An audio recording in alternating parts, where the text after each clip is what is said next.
Hi, I'm Rocky Rhodes with International Coffee Consulting, and I'm really glad that you're watching this video. That tells me that you're interested in cupping, and it's one of my most favorite things to do.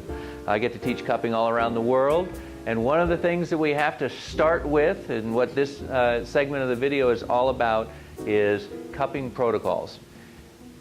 For any cupping to be useful, it has to be compared with other cuppings, and cuppings done over long periods of time to gain data points have to have one thing in common, that is a strict adherence to protocols.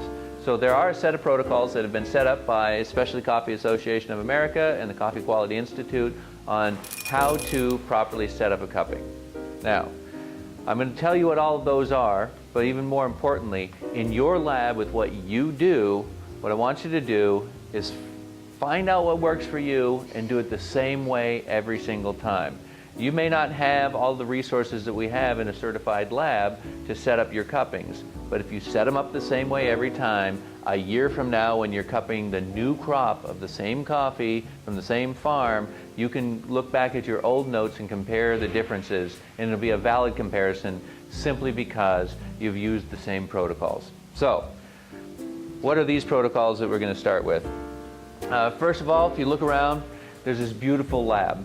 Not all coffee is going to be able to be cupped in a certified lab like this one, but you can get your lab certified, and that helps you have all the equipment in place to do a proper cupping. But it doesn't have to be that complicated. The main things are that we use the right amount of coffee to water, we use the right temperature of water, right quality of water, and we're going to get very similar results. Let's go through each one. Let's take a quick moment to talk about the roasting protocol that gets you your coffee sample in the first place. The assumption is you've got some green coffee, you need to roast it. You're going to need just about 100 grams of roasted coffee to do your cupping. And you want to roast that up in exactly the same way every time so that you get a consistent result. So here's the thing. Some of you really high-end coffee roasters that might be looking at this are going, wait, that's not how I roast a Sumatra, way different than I roast an Ethiopian coffee. And you're right, if you're doing a production roast. We're not. What we're doing, and there's very specific reasons for it, long class you can take on it, but just rest assured that we've picked a protocol that optimizes the flavor attributes of the coffee in such a way that you can discover what the coffee is in a repeatable way over all coffees. So, we're going to get a sample roaster, either a barrel roaster or a small roaster like this, put in our sample, and we're going to roast between 8 and 12 minutes to an Agtron color. This is an Agtron reader. It actually tells you what color your roast got to. An Agtron 58 plus or minus 1 on whole bean and 63 plus or minus 1 on ground coffee. And that, if you can hit that every single time, you're going to have a properly roasted sample. So time and color of your output are the biggest things that you want to control. At the core to all the protocols is the proper coffee to water ratio. And there's a formula for that. So it doesn't matter what the capacity of your cup is, you can always have the same coffee to water ratio. The formula is, write this down, 8.25 grams to 150 milliliters of water. Well, great. Now I don't know what to do because I don't know the capacity of my cup. Great way to figure out how many milliliters are in your cup. Put it on a scale, tear the scale, pour in water all the way to the top. When you get to the top, look at how many grams there are. The number of grams equals the number of milliliters in your cup. Simple as that. So now we discovered in this lab that these are 185 milliliter cups. My ratio is 8.25 grams to 150 milliliters, so I know I need a little bit more, but how much more coffee for this? So get out your calculators. Here's what you do. Take 8.25 grams and divide it by 150 milliliters, which is our formula, and you get 0.055 grams for every milliliter. Now multiplied by the capacity of your cup, ours are 185 milliliters, and you find that you need 10.17 grams in each of these cups to be in protocol. So every time that I do a cupping in this lab, I will use 10.17 grams to do my cuppings. And now I have a standard that I can adhere to year in, year out. So that's protocol number one. Always use the proper amount of coffee to water. Protocol number two is we got to weigh out these beans. When we weigh out coffee beans for a cupping, we weigh the beans into each cup individually. Why do we do that? When we're evaluating a coffee, we're doing it to trying to find out if there's a certain number of defects in that coffee. And if we take one full black bean and it ends up in one cup of about 50 beans, we'll be able to taste it and identify it. If we grind all of our coffee first and then weigh the coffee the coffee grounds into the cup, what we're going to end up with is one black bean spread out over 250 beans, and we won't pick it up at all. So we weigh out the beans first directly into the cup, then we grind. Protocol number three is going to be grind particle size. Now, there is an actual device, a sieve system, that you can use to put some coffee grounds in, and it shakes them, and then depending on how much is left in each particular sieve screen size will tell you if your grinder's in calibration. It's not realistic that you're going to do that over and over in your lab. If you can do it, great. What I would do is find a grind particle size equivalent to just a little bit coarser than a paper filter grind. And then always replace the burrs in your grinder yearly, or if it's just a lab grinder, every other year, or at least get them sharpened so you get a good consistent grind. So to grind, you take a handful or a cup full of coffee and it's your purge. Throw it in the grinder, grind it through. That cleans out whatever was in the grinder before. Tap the handle, make sure all the grounds fall out, and now go ahead and grind one cup at a time your samples. We've ground up a sample here. As soon as we put it on the table, what we did is we put a cap on it. We've even put a little piece of tape over here. It's just a coffee cap, but we put a piece of tape on it. We're trying to hold the fragrances inside the cup so we can experience it when it's time to cup. Next protocol is going to be setting up the actual placemat. I like to use the SCAA cupping form or cupping placemat. It has a particular arrangement of coffee. There's the number for each cup, so I know which cup I'm dealing with. In your lab, you may have more space where you can put them all in a nice straight line. Whatever works for your lab, just do it the consistent way over and over. Once the cups get to their particular spot, don't move them. If you're cupping with a team of people and you want to compare notes and someone says, hey, there was a defect in cup 1, but you've moved the cups around, somebody else is going to find it in cup 4, and did you really have 2 defects or 1? So just leave the cups where they are so that everybody can be referring to the same cup. There's a protocol for water that we use in cupping. And this might be something you can control, might not be something you can control, but try to. The correct TDS, total dissolved solids, that we want in our water is 125 to 175 parts per million. Get a little TDS meter, 20 bucks on the internet, throw it in your water, and let's see what the total dissolved solids are. If it's too high, you'll over-extract the coffee. Too low, you'll under-extract the coffee. And what you want to do is check it from time to time throughout the year to make sure that you're maintaining that TDS, because you want to have that be consistent as well.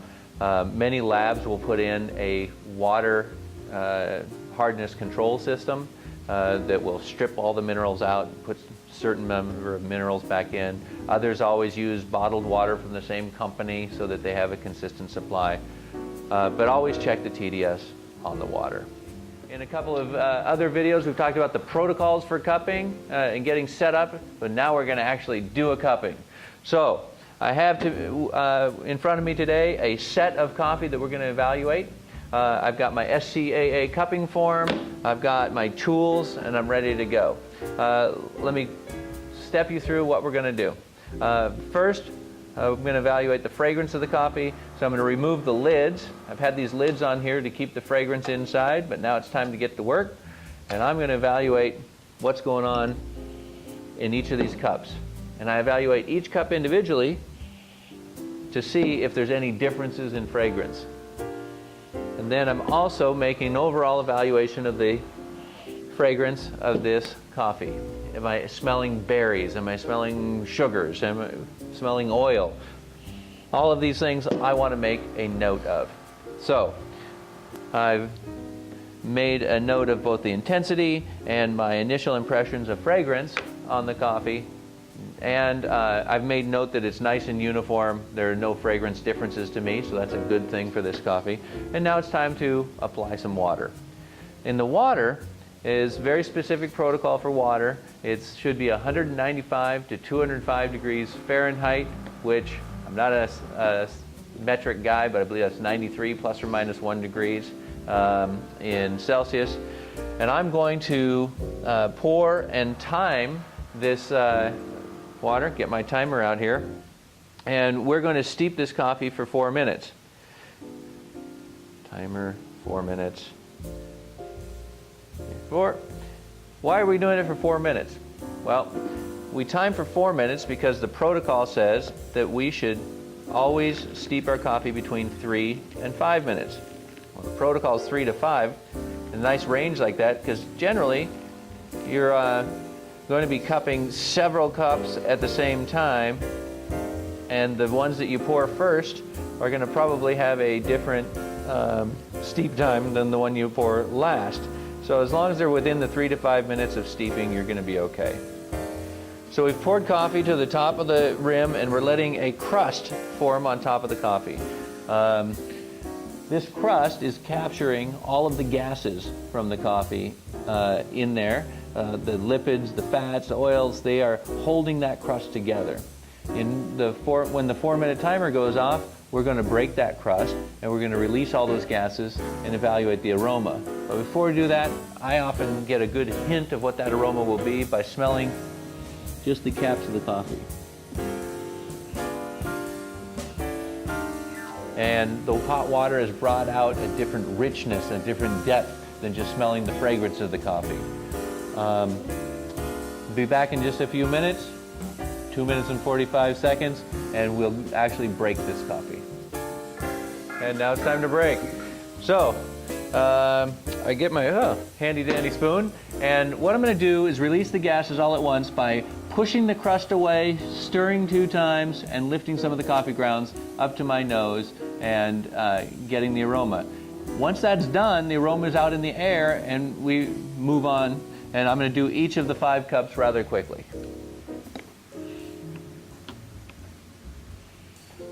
One important thing that you got to remember, though, in case there's a defect in one cup, always rinse your spoon in between so that you don't transfer stuff from one cup to the next cup.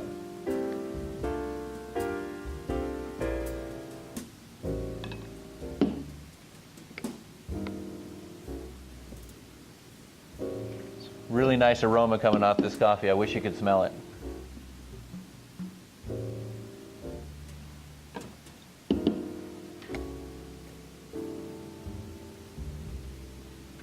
And that's it. Once we have evaluated the aroma of the coffee, once we've broken the crust, we write our notes, we make our scores, and the aroma part is done. And from there, all we can do is move on and start actually evaluating the coffee. So, to clean the top of the coffee, we skim what's remaining up here because that contains fats and some oils that might throw off the flavor of the coffee that we're going to try to evaluate next. So we clean them off, and again, rinse our spoons in between each cup so we don't transfer anything from one cup to the next.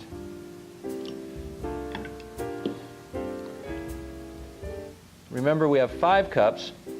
Because what we want to do is see that there's a consistency over 5 cups in any particular sample. In that case, we will have a pretty solid belief that our sample is clean and that if we order this product, it will also be clean. So When this coffee cools to about 160 Fahrenheit, we'll actually start evaluating it. I use a silver-plated cupping spoon so I can get in a little bit earlier. A silver-plated cupping spoon will dissipate the heat more quickly so that you can actually slurp the coffee without burning your mouth. Okay, our coffee is now cooled to the spot where we can actually evaluate it, and we're going to start slurping this coffee. First thing we're going to evaluate is flavor and aftertaste. We slurp the coffee for a very specific reason. By spraying the coffee all over our tongue, we involve all the taste buds and we get taste. Also, by slurping, we release the gases, and retronasally we smell the coffee. We get its aroma. And aroma plus taste equals flavor. So that's what we're evaluating together, both aroma and taste. And then aftertaste is how long does that flavor linger before we want to either get another one or get it out of our mouth. So let's slurp the coffee. And again, rinsing the spoon before moving on to any new cup. I'm using a silver-plated cupping spoon because this spoon will dissipate the heat. And by taking a little bit of a pause between dipping the spoon and getting it to my mouth, I can evaluate the coffee a lot more hot.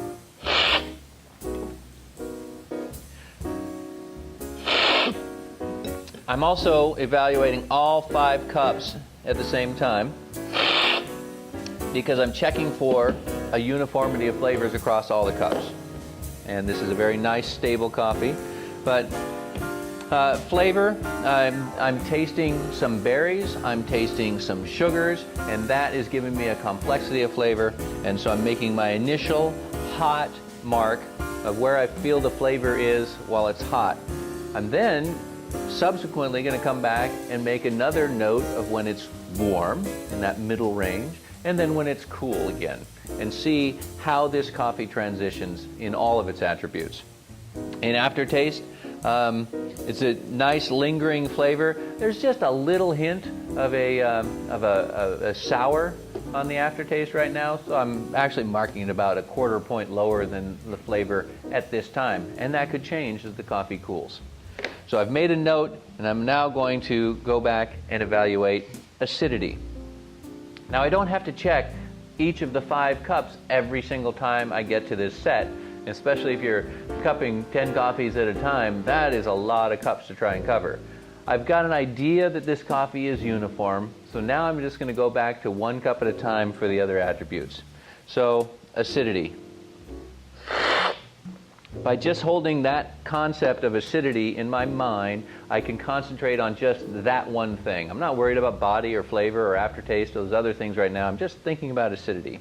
And acidity, I'm rating as a fairly intense acidity for this coffee. There's a lot going on in there, and it seems to be very complex. I can detect some citric acid, some malic acid in there, and a little bit of phosphoric acid. There's a liveliness going on. So I'm making my initial impression hot on the acidity. With that, I can move on to body. Again, just evaluating one of the cups. And body, this is a medium-bodied coffee on the heavy or light scale. It's right in the middle, but it's a very smooth coffee. On the smooth to rough scale, it's more towards the smooth, so I'm making my initial impression on the body of the coffee. Balance. Balance is, again, how well did flavor, aftertaste, acidity, and body work together. And that's a really nice balance because there's not one attribute that's saying, hey, look at me, and drawing my attention away. There's nothing weird going on here. It's just a really nice cup of coffee. So I'm making my impression on balance. The coffee is now cooled down, and I can go back through and evaluate the coffees again in the same order. The only thing I'm not going to go back to is fragrance and aroma.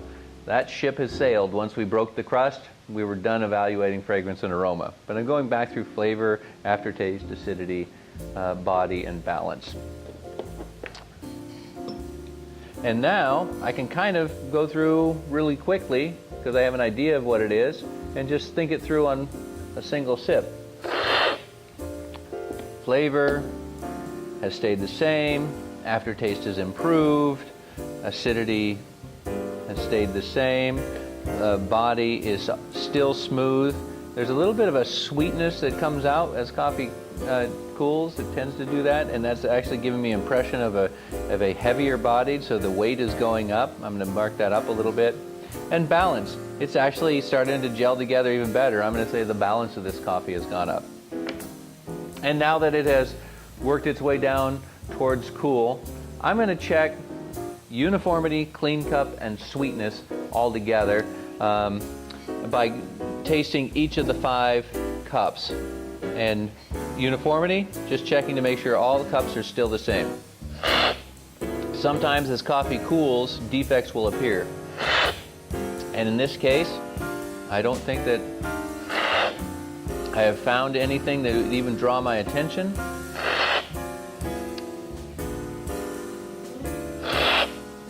And this is, in fact, a uniform coffee. That gets 10.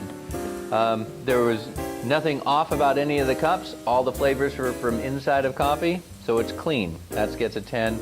And absolutely, I detected a sweetness in every one of the cups, so in sweetness, it gets a 10. And just remember, some people try and compare sweetness from one coffee to the other.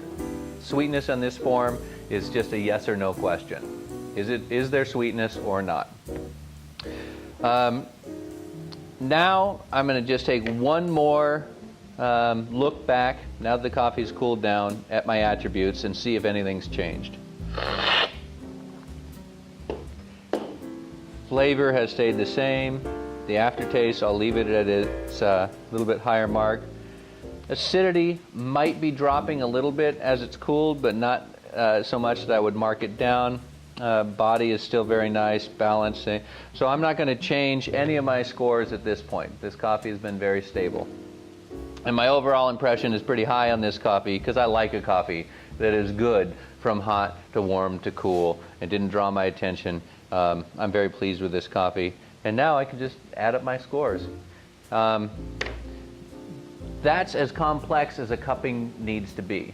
Now we made it look simple in a very short, compressed time frame, and we're just doing one set. The challenge for you as a cupper is going to be working with 6 sets, 8 sets of coffee at one time. That's why taking notes on your farm is so crucial, that you can keep track of it. So when you get through 6 coffees and you're back to the first one, you've already forgotten what it was, but by looking at your notes, you can go, okay, I thought the flavor was an 8 and the aftertaste was a 7.75. Great, that is your starting point. Has it changed? Has it gone up or down since you were there last? And that's a good way to make sure that you stay on track and put the right information in the right spot. Hope you enjoyed the little snippet on cupping. There's a lot to learn. If you haven't seen the videos on protocols and preparing your cupping, go back and look at those. It's really important so you get a consistent result every time.